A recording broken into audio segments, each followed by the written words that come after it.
of demonetization, monumental mismanagement has been undertaken.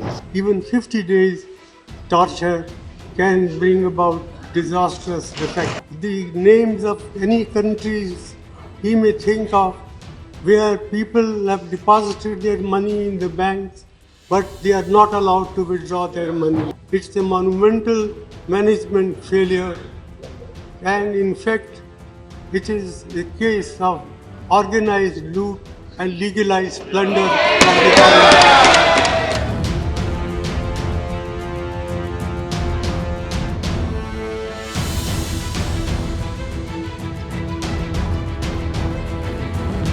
Mr. Chairman, sir,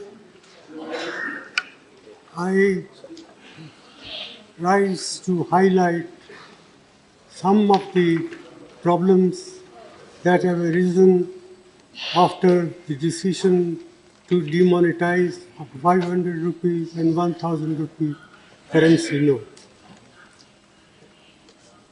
Prime Minister has been arguing that this is the way to curb black money, to prevent growth of forfeited currency note, and also to help in control of terrorist finance activities. I do not disagree with these objectives, but what I do want to point out is that in the process of demonetization, monumental mismanagement has been undertaken, about which today there is no two opinions in the country as a whole. Even those who say that this measure will do harm or will cause distress in the short run, but be in the interest of the country in the long run. Well, I am reminded of what John Keynes said once, in the long run, all of us are dead. And therefore, it is important to take note of the grievances of the people, the ordinary people who have suffered as a result of this imposition on the country overnight by the Prime Minister. And I say so with all responsibility that the outcome, we do not know what will be the final outcome. Prime Minister has said that we should wait for 50 days. Well, 50 days is a short period, but for those who are poor and deprived sections of the community, even 50 days torture can bring about disastrous effect. And that's why about 60 to 65 people have lost their lives, maybe more.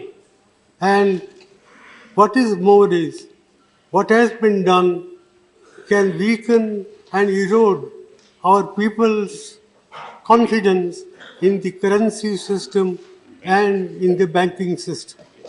One, I would like to know from the Prime Minister the names of any countries he may think of where people have deposited their money in the banks, but they are not allowed to withdraw their money.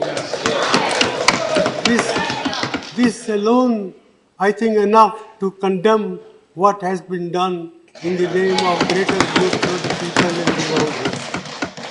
And, sir, I would further like to point out that, in my opinion, this scheme of monetization, the way it has been implemented, will hurt agricultural growth in our country, will hurt small industry, will hurt all those people who are in the informal sectors of the economy. And my own feeling is that the national income, that is the GDP of the country, can decline by about 2 percentage points as a result of what has been done.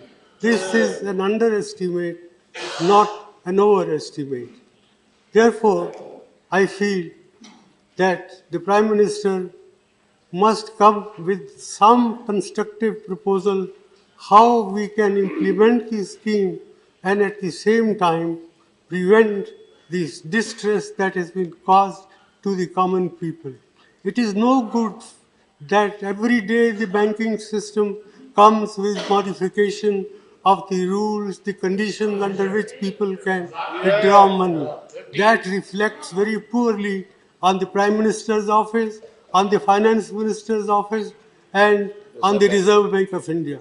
I am very sorry that the Reserve Bank of India has been exposed to this sort of criticism, which I think is fully justified. I therefore not like to say much more than this. I urge upon the Prime Minister to find practical, pragmatic ways and means to relieve the distress of the people who happen to be a great majority of our people. After all, 90% of our people work in the informal sector. 55% of our workers in agriculture are feeling distress. The cooperative banking system, which serves large number of people in the rural areas, is non-functional, has been prevented from handling cash. So, in all these measures convince me that the way the scheme has been implemented, it's a monumental management failure, and in fact, it is a case of organized loot and legalized plunder of the government.